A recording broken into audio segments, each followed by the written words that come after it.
Hello students, how are you? എല്ലാവരും സുഖമായിരിക്കുന്നു എന്ന് കരുതുന്നു. ഇന്ന് നമ്മളൊരു പുതിയ പാഠത്തിലേക്ക് കടക്കുകയാണ്. പുതിയ പാഠത്തിന്റെ പേരാണ് ഹതാശ സെ ഏക് വ്യക്തി ബൈഠ് ഗയാ ഥാ. ഹതാശ സെ ഏക് വ്യക്തി ബൈഠ് ഗയാ ഥാ. വിനോദ് കുമാർ ശുക്ല की കവിത पर നരേഷ് സക്സേന की टिप्पणी. ഹതാശ എന്ന് പറഞ്ഞാൽ നിരാശ. നിരാശയോടെ ഒരു വ്യക്തി ഇരിക്കുകയായിരുന്നു. അതാണ് പാഠത്തിന്റെ പേര്. നിരാശയോടെ ഒരു വ്യക്തി ഇരിക്കുകയായിരുന്നു. അപ്പൊ ഇതിന്റെ പ്രോക്തി എന്ന് പറഞ്ഞാൽ ടിപ്പണിയാണ്. ടിപ്പണി ടിപ്പണി എന്ന് പറഞ്ഞാൽ കുറിപ്പ്, ആസ്വാദന കുറിപ്പ് എന്നൊക്കെ നമ്മൾ പറയില്ലേ, അതാണ്. വിനോദ് കുമാർ ശുക്ലയ്ക്ക് കവിത പർ നരേഷ് സക്സേനയ്ക്ക് ടിപ്പണി. അപ്പോൾ വിനോദ് കുമാർ ശുക്ലയുടെ ഒരു കവിതയ്ക്ക് നരേഷ് സക്സേനയുടെ ആസ്വാദന കുറിപ്പ്, അതാണ് നമുക്ക് പഠിക്കാനുള്ളത്. അപ്പൊ ആ കവിത ഞാൻ വായിച്ച അർത്ഥം പറയാം. അത് നമ്മുടെ പുസ്തകത്തില് 15ാമത്തെ പേജിൽ കിടപ്പുണ്ട്. ഹതാശ സെ ഏക് വ്യക്തി ബൈഠ് ഗയാ ഥാ. നിരാശയോടെ ഒരു വ്യക്തി ഇരിക്കുന്നു. ഹതാശ സെ ഏക് വ്യക്തി ബൈഠ് ഗയാ ഥാ. വ്യക്തിക്കോ മൈ നഹീ ജാൻതാ ഥാ. അപ്പൊ നിരാശയോടെ ഒരു വ്യക്തി ഇരിക്കുന്നു. വ്യക്തിയെ എനിക്ക് അറിയാൻ പാടില്ലായിരുന്നു. വ്യക്തിക്കോ മൈ നഹീ ജാൻതാ ഥാ. വ്യക്തിയെ എനിക്ക് അറിയാൻ പാടില്ലായിരുന്നു. ഹതാശാക്കോ ജാൻതാ ഥാ. എന്നാൽ എനിക്ക് നിരാശയെ അറിയാമായിരുന്നു. ആ വ്യക്തി നിരാശയോടാണ് ഇരിക്കുന്നത് എന്ന് എനിക്ക് അറിയാമായിരുന്നു. ഇസ്ലിയെ മേം ഉസ് വ്യക്തിക്ക് പാസ് ഗയാ. അതുകൊണ്ട് ഞാൻ ആ വ്യക്തിയുടെ അടുത്ത് ചെന്നു. മേനെ ഹാത്ത് ബഡായ. ഞാൻ കൈ നീട്ടി. മേര ഹാത്ത് പകടക്കർ വ ഖടാ ഹുവ. എന്റെ കൈ പിടിച്ച് അയാള് എഴുന്നേറ്റ് വന്നു. മുച്ചേ വഹ് നഹി ജാൻതാ ഥാ. അയാൾക്ക് എന്നെ അറിയാൻ പാടില്ലായിരുന്നു. മേരെ ഹാത്ത് ബഡാനോക്കോ ജാൻതാ ഥാ. എന്നാൽ ഞാൻ കൈ നീട്ടി എന്തിനാണെന്ന് അയാൾക്ക് അറിയാമായിരുന്നു. ഹം ദോനോ സാത്ത് ചലെ. ഞങ്ങൾ രണ്ടുപേരും ഒന്നിച്ചു നടന്നു. ദോനോ ഏക് ദൂസരേക്കോ നഹി ജാൻതേ ഥേ. രണ്ടുപേർക്കും പരസ്പരം അറിയാൻ പാടില്ലായിരുന്നു. സാത്ത് ചലനേക്കോ ജാൻതേ ഥേ. എന്നാൽ ഒന്നിച്ച് നടക്കുന്നത് എന്തിനാണെന്ന് അറിയാമായിരുന്നു. ഇതാണ് വിനോദ് കുമാർ ശുക്ലയുടെ കവിതാ ഭാഗം. അപ്പൊ ഈ കവിതയ്ക്ക് നരേഷ് സക്സേന എഴുതിയിരിക്കുന്ന വ്യാഖ്യാനമാണ് നമുക്ക് പഠിക്കാനുള്ളത്. ടിപ്പണി. നമ്മള് മലയാളം കവിതയിലും ഒക്കെ നിങ്ങൾ എപ്പോഴും ആസ്വാദന കുറിപ്പ് എഴുതുന്നതാണ്. അപ്പൊ ഈ ടിപ്പണി പഠിക്കുന്നതിന് മുമ്പ് നമ്മളൊരു കാര്യം മനസ്സിലാക്കേണ്ടതുണ്ട്. ഒരു ആസ്വാദന കുറിപ്പ് എഴുതാൻ എന്തൊക്കെ ആവശ്യമാണ്. സാധാരണഗതിയിൽ ആസ്വാദന കുറിപ്പ് എഴുതാനൊക്കെ ചില നിബന്ധനകളൊക്കെ ഉണ്ട്. കുറച്ച് 1, 2, 3, 4 ഘട്ടങ്ങളിലൂടെ വേണം ആസ്വാദന കുറിപ്പ് എഴുതാൻ. നിങ്ങൾ മിക്കവാറും മലയാളത്തിൽ ഇത് എഴുതുന്നതാണ്. ഹിന്ദിയിലും ടിപ്പണി ചോദിക്കാറുണ്ട്. എങ്കിലും മലയാളത്തിന്റെ അത്രയും വിപുലമായിട്ടല്ല ഹിന്ദിയിൽ എഴുതുന്നത്. എങ്കിലും ഞാൻ പറയാം. അപ്പോൾ ടിപ്പണി എഴുതാൻ നമുക്ക് ആദ്യം വേണ്ടത് ആമുഖമാണ്. ആമുഖം. ഇപ്പൊ കവിതയുടെ ആമുഖത്തിൽ നമ്മൾ കവിയെക്കുറിച്ച് ഒരു സൂചന നിർബന്ധമാണ്. കവിയുടെ പേര്, കവി എങ്ങനെയുള്ള കവിയാണ്, അദ്ദേഹത്തിന്റെ ശൈലി എന്താണ് എന്നൊക്കെയുള്ള കാര്യങ്ങൾ നിർബന്ധമാണ്. അതാണ് ഒന്നാമത്തെ സ്റ്റെപ്പ്, ആമുഖം. രണ്ടാമത്തത് കവിതയുടെ കേന്ദ്ര ആശയം. അപ്പൊ ഏത് വിഷയത്തെക്കുറിച്ചാണ് പ്രധാനമായും കവിത പ്രതിപാദിക്കുന്നത്, അതാണ് രണ്ടാമത് വരുന്നത്, കവിതയുടെ കേന്ദ്ര ആശയം. മൂന്നാമത് വരുന്ന അത് എന്താന്ന് വെച്ചാൽ കവിതയുടെ സമകാലിക പ്രസക്തി ആണ്. അപ്പൊ ആ കവിത ഇന്നത്തെ കാലഘട്ടത്തിൽ പ്രസക്തമാണോ, അല്ലെങ്കിൽ ഏത് കാലഘട്ടത്തിൽ പ്രസക്തമാണ്, അതാണ് സമകാലിക പ്രസക്തി എന്ന് ഉദ്ദേശിക്കുന്നത്. നാലാമത്തെ സ്റ്റെപ്പ് എന്ന് പറയുന്നത് കവിതയ്ക്ക് ഈണവും താളവും ഒക്കെ ഉണ്ടോ, അല്ലെങ്കിൽ സംഗീതാത്മകത ഉണ്ടോ എന്നാണ് പരിശോധിക്കുന്നത്. കവിത എളുപ്പത്തിൽ പാടാൻ പറ്റുന്നതാണോ, അതിന് താളമിടാൻ പറ്റുന്നതാണോ, അങ്ങനെയൊക്കെ ഈണവും താളവും ഒക്കെ ഉണ്ടോ.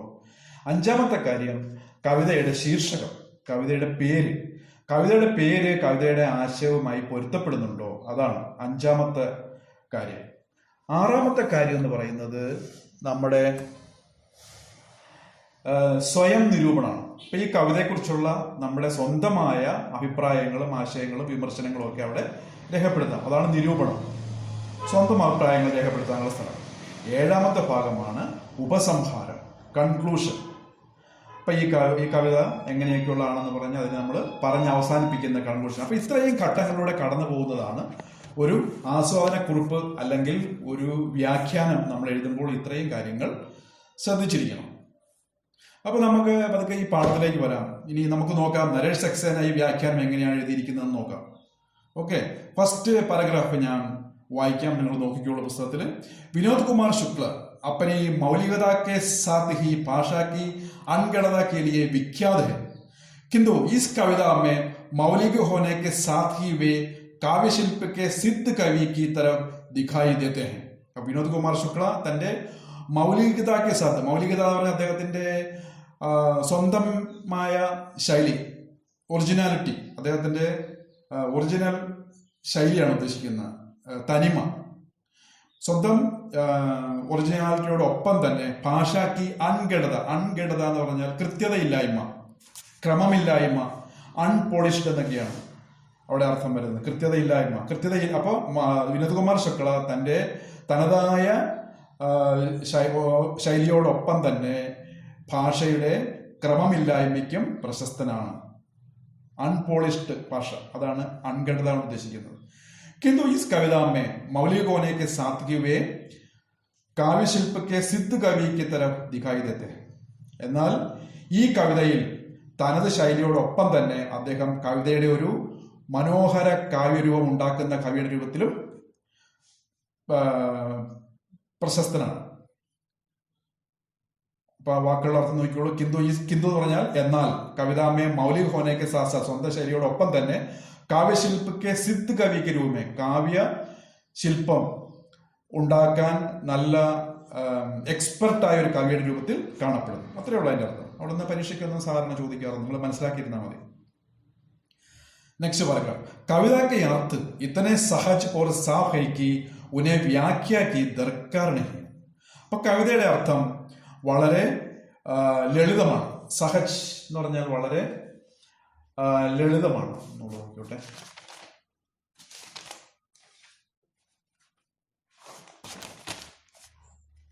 സ്വാഭാവികമാണ്. കവിതയുടെ അർത്ഥം വളരെ സ്വാഭാവികമാണ്, അതുപോലെ സാഫ്, വ്യക്തമാണ്. അപ്പൊ അതുകൊണ്ട് അതിനെ വ്യാഖ്യാനിക്കേണ്ട ആവശ്യമില്ല. കവിതയുടെ അർത്ഥം വളരെ ഈസിയാണ്, എളുപ്പമാണ്, സ്വാഭാവികമാണ്, അതുപോലെ തന്നെ വ്യക്തവുമാണ്. അതുകൊണ്ട് അതിനെ വ്യാഖ്യാനിക്കേണ്ട ആവശ്യം ഇല്ല. सरल शब्दों वाले वाक्य स्वयं ही अपना मर्म कह देते हैं.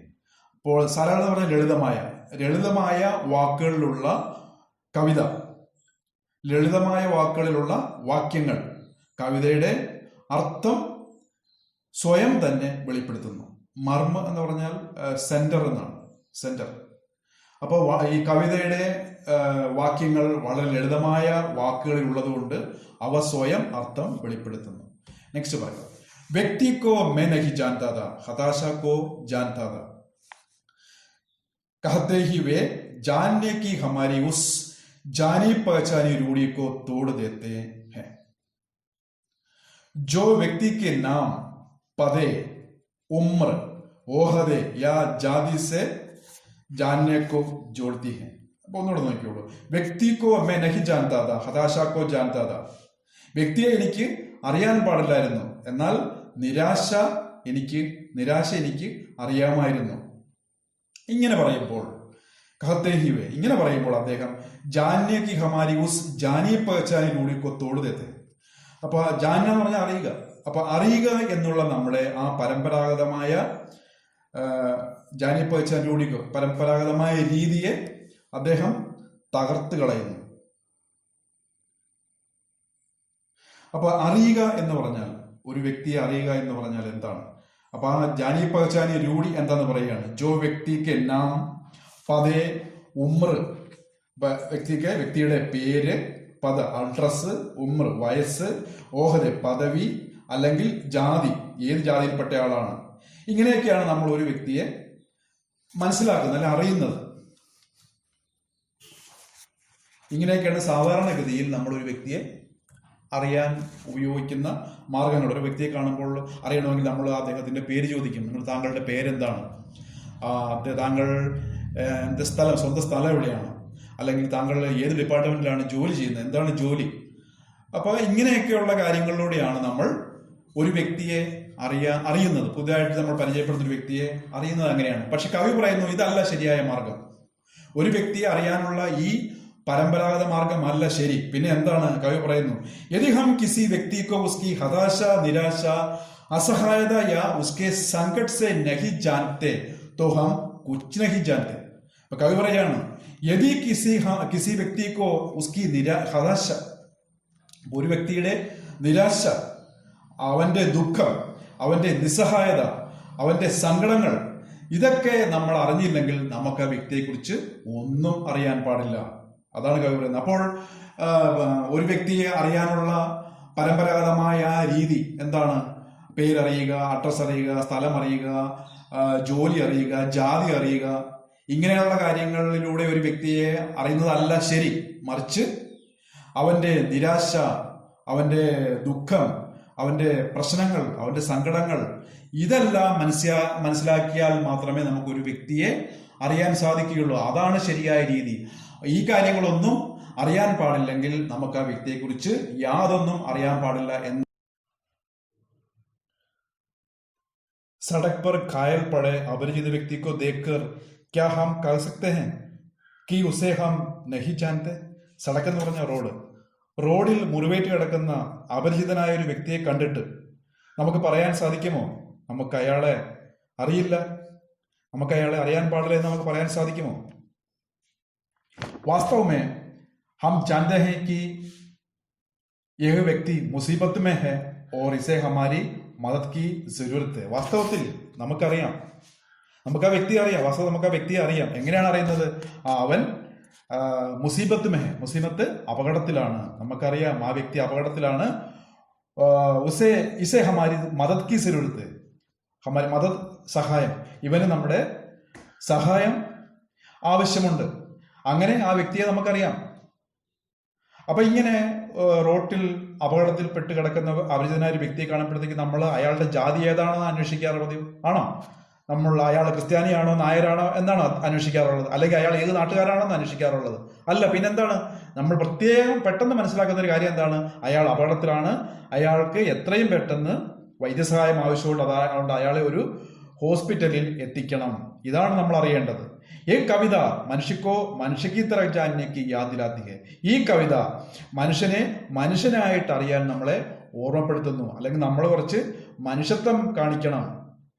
റോട്ടിൽ മുറിവേറ്റ് കിടക്കുന്ന ഒരു വ്യക്തിയെ കണ്ടിട്ട് നമ്മൾ മുഖം തിരിച്ച് പോകുന്നതാണോ ശരി? അല്ല, ആ വ്യക്തിക്ക് അടിയന്തരമായിട്ട് നമ്മുടെ സഹായം ആവശ്യമുണ്ട്. അയാളെ നമ്മൾ എത്രയും പെട്ടെന്ന് ഒരു ആശുപത്രിയിൽ എത്തിക്കാൻ ശ്രമിക്കുക, അല്ലാതെ അയാളുടെ ജാതി അന്വേഷിച്ച് പോവുകയല്ല ചെയ്യേണ്ടത്.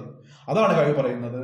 നമ്മൾ മനുഷ്യനെ മനുഷ്യനായിട്ട് അറിയണം. അതായത് നമ്മളിലൊരു അല്പം മനുഷ്യത്വം ഉണ്ടായിരിക്കണം. നമ്മൾ മറ്റുള്ളവരോട് പെരുമാറുമ്പോഴത്തേക്ക് നമ്മൾ മനുഷ്യത്വം കാണിക്കണം. നമ്മളുടെ വാക്കുകൾ കൊണ്ട് മറ്റൊരാളുടെ മനസ്സ് വേദനിക്കുമോ എന്ന് മനസ്സിലാക്കാനുള്ള ബോധം നമുക്ക് വേണം. അടുത്ത ഭാഗം നോക്കിക്കോളൂ കേട്ടോ. കവിത ലഗാതാർ നഹി ജാൻനെ और जानने का बयान करती जाती है. കവിത തുടർച്ചയായിട്ട് അറിയാൻ പാടില്ല, അറിയാം എന്നുള്ള പ്രസ്താവന നടത്തിപ്പോകുന്നു. ബയാൻ പ്രസ്താവനയാണ് കേട്ടോ. ശില്പക്ക് ഈ ബാരിക് കാരിഗരിയൊക്കെ ദേക്കെ, കവിതാ ശില്പത്തിന്റെ ഈ സൂക്ഷ്മമായ ശില്പവേല നോക്കാം. ബാരിക് സൂക്ഷ്മമായ, കാരിഗരി ശില്പവേല. അപ്പൊ നമുക്ക് ഈ കവിതാ ശില്പത്തിന്റെ സൂക്ഷ്മമായ ശില്പവേല നോക്കാം. വഹ് മുझे नहीं जानता था, हाथ बढ़ाने को जानता था. അദ്ദേഹത്തിന് എന്നെ അറിയാൻ പാടില്ലായിരുന്നു, എന്നാൽ ഞാൻ കൈനീട്ടത് എന്തിനാണെന്ന് അറിയാമായിരുന്നു. ഹം ഏക് ദൂസരെ കോ നഹി ജാൻതേ ഥേ, സാത്ത് സാത്ത് ചലന ജാൻതേ ഥേ. ഞങ്ങൾക്ക് പരസ്പരം അറിയാൻ പാടില്ലായിരുന്നു, എന്നാൽ ഒന്നിച്ച് നടക്കുന്നത് അറിയാമായിരുന്നു.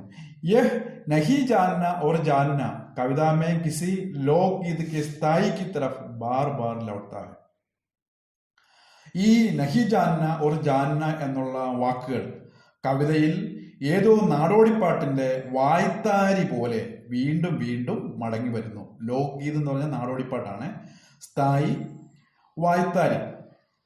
വായ്ത്താരി പോലെ വീണ്ടും വീണ്ടും മടങ്ങി. വായ്ത്താരി എന്ന് പറഞ്ഞാൽ നമ്മൾ ഈ നാടൻ പാട്ടിന്റെയൊക്കെ ആദ്യത്തെ 2-4 വരികൾ വീണ്ടും വീണ്ടും ആവർത്തിച്ച് വരികയല്ലേ, അതിനാണ് വായ്ത്താരി എന്ന് പറയുന്നത്. ഞാനൊരെണ്ണം പാടാം.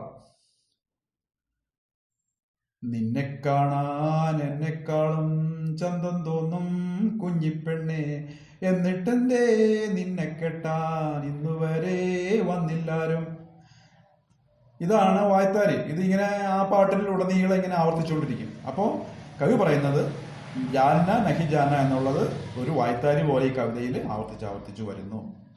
ഗദ്യമേ ലിഖി ഹുയി किसी कविता में लिरिकल या गीतात्मकता का बोध इस खूबी के साथ हिंदी की किसी कविता में आया है യാദ് നഹി ആ രഹ. അപ്പൊ കവി പറയാണ്, ഗദ്യത്തിൽ എഴുതിയ ഈ കവിതയിൽ ലിറിക്കൽ യാ ഗീതാത്മകത, ലിറിക്സ് എന്ന് പറഞ്ഞാൽ വരികൾ എന്നാണ്, വരികൾ അല്ലെങ്കിൽ ഗീതാത്മകത, ഈണവും താളവും. വരികളും ഈണവും താളവും ഇത്ര മനോഹരമായി വന്നിട്ടുള്ള കവിത ഹിന്ദിയിൽ ഉണ്ടോ എന്ന് എനിക്ക് ഓർമ്മ വരുന്നില്ല എന്നാണ് അദ്ദേഹം പറയുന്നത്. ഗദ്യമേ ലിഖി ഹുയി കിസി കവിത മേ ലിറിക്കൽ യാ ഗീതാത്മകത കാ ബോധ് ഇസ് ഖൂബി കെ സാത്ത്, ഖൂബി എന്ന് പറഞ്ഞാൽ നന്മ, ഇത്രയും മനോഹരമായിട്ട്. അപ്പോൾ വരികളും ഈണവും താളവും ഇത്ര മനോഹരമായിട്ട് കൂടിച്ചേർന്നിട്ടുള്ള ഒരു കവിത ഹിന്ദിയിൽ വേറെ ഉണ്ടോ എന്ന് എനിക്ക് ഓർമ്മ വരുന്നില്ല. യാദ് ഓർമ്മയാണ്. Next paragraph. जैसे किसी गजल में आखिरी शेर के आखिरी शब्द श्रोताओं की जुबान पर आपसे आप आ जाते हैं, वैसे ही इस कविता में अंतिम शब्द यानी साथ साथ चलना के बाद यदि कविता पाठ रोक दिया जाए तो सुनने वाले खुद वाक्य पूरा कर देंगे और कहेंगे जानते थे. ഇപ്പൊ എന്താണ് പറയുന്നത്? കിസി ഗസൽ, ഗസൽ എന്ന് പറഞ്ഞാൽ മുക്തക കാവ്യം എന്നാണ് പറയുന്നത്. മുക്തക കാവ്യം നിങ്ങളൊക്കെ കേട്ട് കാണും, ഹിന്ദിയിൽ ഉള്ളതാണ് ഗസൽ. പേർഷ്യൻ മുക്തക കാവ്യം എന്നാണ് അത് അറിയപ്പെടുന്നത്. അത് കൂടുതലും ഉറുദുവിലാണ് എടുക്കപ്പെട്ടിരിക്കുന്നത്. അത് ഗായകര് പാടുന്ന ചെറു കവിതകളാണ് ഗസൽ. മിക്കവാറും നമുക്കൊക്കെ അറിയാവുന്നതാണ് ഷെയർ ഗസൽ. അപ്പൊ ഗസലിന്റെ ആഖരി ഷെയർ പറഞ്ഞാൽ അവസാനത്തെ രണ്ട് വരികൾ, ആഖരി ഷെയർ അവസാനത്തെ രണ്ട് വരികൾ. അവ ഗസലിലെ അവസാനത്തെ രണ്ട് വരികളുടെ അവസാനത്തെ വാക്ക് കേൾവിക്കാരുടെ ചുണ്ടിൽ തന്നെത്താൻ വരുന്നത് പോലെ എന്നാണ് ഉദ്ദേശിക്കുന്നത്. ശ്രോതാവോം കി സുബാൻ ചുണ്ട്, ശ്രോതാവോം കി സുബാൻ പർ ആപ് സെ ആപ്പ്, തന്നെത്താൻ. ഇപ്പൊ ഗസൽ കേട്ടുകൊണ്ടിരിക്കുന്ന ആൾക്കാർ അതിൽ ലയിച്ചിരിക്കുമ്പോഴത്തേക്ക് ആ ഗസലിന്റെ അവസാനത്തെ വാക്ക് അവരുടെ ചുണ്ടുകളിൽ തന്നെത്താൻ വരും, ഒരു ഈണം പോലെ. വൈസെ ഹി ഇസ് കവിത കെ അന്തിം ശബ്ദ യാനി സാത് സാത് ചലന, അതുപോലെ ഈ കവിതയുടെ അവസാനത്തെ വാക്ക് അതായത് സാത് സാത് ചലന के बाद यदि कविता पढ़ रोक दिया जाए तो सुनने वाले खुद वाक्य पूरा कर देंगे और कहेंगे जानते थे. അപ്പൊ ഈ ഗസലിന്റെ അവസാനത്തെ വാക്ക് കേൾവിക്കാരുടെ ചുണ്ടിൽ തന്നെത്താൻ വരുന്നത് പോലെ നമ്മുടെ ഈ കവിതയുടെ അന്തിം ശബ്ദ, അവസാനത്തെ വാക്ക് അതായത് സാത് സാത് ചലന, അത് പാടിയതിനു ശേഷം കവിതാ പാരായണം നിർത്തിവെച്ചാൽ കേൾക്കുന്നവര് സ്വയം ബാക്കിയുള്ളത് പൂരിപ്പിക്കും, എന്നിട്ട് പറയും ജാൻതേതേ എന്നാണ്. ചുരുക്കി പറഞ്ഞ ഇത്രയേ ഉള്ളൂ. ഒരു ഗസലിന്റെ അവസാനത്തെ വാക്ക് കേൾവിക്കാരുടെ ചുണ്ടിൽ തന്നെത്താൻ വരുന്നത് പോലെ ഈ കവിതയും കേൾക്കുമ്പോൾ സാത് സാത് ചലന എന്നുള്ള അവിടം വരെ നമ്മൾ കവിതാപാരായണം ചെയ്തിട്ട് നിർത്തുകയാണെങ്കിൽ ജാൻതേത എന്ന് കേൾവിക്കാർ തന്നെത്താൻ പൂരിപ്പിക്കും, അത്രേ അർത്ഥമുള്ളൂ. Next paragraph. ये कविता जानना शब्द के रूढ़ीग्रस्त अर्थ को पूरी तरह बदल देती है. ഈ കവിത അറിയുക എന്ന വാക്കിന്റെ പരമ്പരാഗതമായ അർത്ഥത്തെ പൂർണ്ണമായിട്ടും മാറ്റിമറിക്കുന്നു. രൂഢീഗ്രസ്ത് പരമ്പരാഗതമായ, കേട്ടോ. അപ്പൊ നമ്മൾ ആദ്യമേ പറഞ്ഞു പരമ്പരാഗതമായ മാർഗം എന്തൊക്കെയാണെന്ന് പറഞ്ഞു അറിയാനുള്ള. അപ്പൊ അതിന്റെ പരമ്പരാഗതമായ അർത്ഥത്തെ ഈ കവിത പൂർണ്ണമായിട്ടും മാറ്റിമറിക്കുന്നു. ഇസ് കവിത की पहली दो पंक्तियों में ही कवि अपनी पूरी बात कह देता है. അപ്പൊ ഈ കവിതയുടെ ആദ്യത്തെ രണ്ട് വരികൾ തന്നെ കവി ഈ കവിതയുടെ മുഴുവനും ആശയം പറയുന്നുണ്ട്, മുഴുവനും ആശയം വ്യക്തമാക്കുന്നുണ്ട്. ശേഷ് പങ്ക്തിയ ഉസി കഹഗയക്കോ ഓർ സഖൻ ഓർ ഗഹര കർത്തിയ, ബാക്കിയുള്ള വരികളെല്ലാം ആ പറഞ്ഞതിനെ വീണ്ടും ഒന്നുകൂടി ഉറപ്പിക്കാനും ആഴത്തിലുള്ളതും ആക്കാനാണ്. സഖൻ എന്ന് പറഞ്ഞാൽ തിക്ക്, ഉറപ്പിക്കുക, ആഴത്തിലുള്ളതാക്കാൻ, ഒന്നുകൂടി ആഴമുള്ളതാക്കാൻ വേണ്ടിയിട്ടുള്ളതാണ് പിന്നീടുള്ള വരികൾ. കവിതാ കാ സന്ദേശ് യേ ഹേ कि दो मनुष्यों के बीच मनुष्यता का एहसास यानी മാനവീയ സംവേദന ഹോന ജരൂരി ഹെ. അപ്പൊ കവിതയുടെ സന്ദേശം എന്താണ്? ഈ കവിതയുടെ സന്ദേശം രണ്ട് മനുഷ്യരുടെ ഇടയിൽ, ദോ മനുഷ്യന്റെ ബീച്ച്, മനുഷ്യതാക്ക അഹസാസ്, മനുഷ്യത്വത്തിന്റെ തിരിച്ചറിവ്. അഹസാസ് എന്ന് പറഞ്ഞാൽ തിരിച്ചറിവാണ്, അഹസാസ് തിരിച്ചറിവ്. മനുഷ്യത്വത്തിന്റെ തിരിച്ചറിവ് വേണം. യാനി അതായത് മാനവീയ സംവേദന ഹോന ജരൂരി, മനുഷ്യത്വപരമായ സഹാനുഭൂതി ഉണ്ടാകേണ്ടത് ആവശ്യമാണ്. ജാൻകാരിയാം ജരൂരി നഹിയെ, ജാൻകാരി എന്ന് പറഞ്ഞാൽ നമ്മൾ ആദ്യം പറഞ്ഞ വ്യക്തിവിവരങ്ങൾ, പേര്, അഡ്രസ്സ്, സ്ഥലം, ജോലി, ജാതി, ഇതൊന്നും അത്ര അത്യാവശ്യമുള്ള കാര്യങ്ങളൊന്നുമല്ല. പിന്നെ എന്താണ്, മനുഷ്യനോട് മനുഷ്യത്വം കാണിക്കണം, മനുഷ്യത്വപരമായ സമീപനം നമുക്കുണ്ടാകണം. അതുപോലെ ഒരു വ്യക്തി അറിയണമെങ്കിൽ അവന്റെ അവസ്ഥ എന്താണെന്ന് മനസ്സിലാക്കണം. അതാണ്, ജാതി മതമൊന്നുമല്ല, അവന്റെ അവസ്ഥ. ഉസ്കി ഹാലത്ത് ജാനന ജരൂരി ഹെ, അതാണ് നമുക്ക് ആവശ്യം. കിന്തു ഈ സന്ദേശ് കവിതാമേ ഉപദേശ് കി തരഹ് നഹീ ആതാ, എന്നാൽ ഈ സന്ദേശം കവിതയിൽ ഒരു ഉപദേശമായിട്ടല്ല വരുന്നത്. പിന്നെന്താണ്, തുടക്കം തൊട്ട് നമ്മൾ ഈ കവിത പഠിച്ചു വരുമ്പോൾ അവസാനം നമുക്ക് കിട്ടുന്ന ഒരാശയമാണ്, അല്ലാതെ ഒരു ഉപദേശമായിട്ട് നേരിട്ട് നമുക്ക് തരികയല്ല ചെയ്യുന്നത്.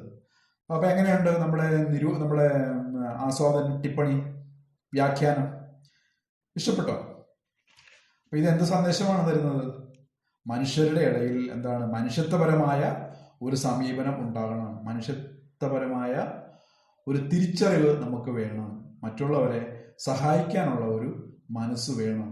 നമ്മുടെ പത്രമാധ്യമങ്ങൾ എപ്പോഴും കേൾക്കുന്നതാണ്, രക്തദാനം ചെയ്യുന്നു, കണ്ണുദാനം ചെയ്തു, വൃക്കദാനം ചെയ്തു. അപ്പൊ ഇതൊക്കെ ഓരോരോ സഹജീവികൾക്ക് വേണ്ടി നമ്മൾ ചെയ്യുന്ന ഓരോരുത്തർ ചെയ്യുന്ന സഹായങ്ങളാണ്. നിങ്ങൾക്കും പറ്റുന്ന സഹായങ്ങളൊക്കെ ചെയ്യുക. അപ്പൊ ഞാൻ ഈ ആസ്വാദന ടിപ്പണിക്ക് എഴുതുമ്പോൾ ശ്രദ്ധിക്കേണ്ട കാര്യങ്ങൾ എന്തൊക്കെയാണെന്ന് ഞാൻ സ്ക്രീൻഷോട്ട് ഇട്ടിട്ടുണ്ട് ഹിന്ദിയിൽ, നിങ്ങൾ അതൊന്ന് വായിച്ചു നോക്കുക. അപ്പോൾ പാഠം ഇഷ്ടപ്പെട്ടെന്ന് തോന്നുന്നു. അടുത്ത പാഠമായിട്ട് വീണ്ടും കാണുന്നവരെ ഗുഡ് ബൈ.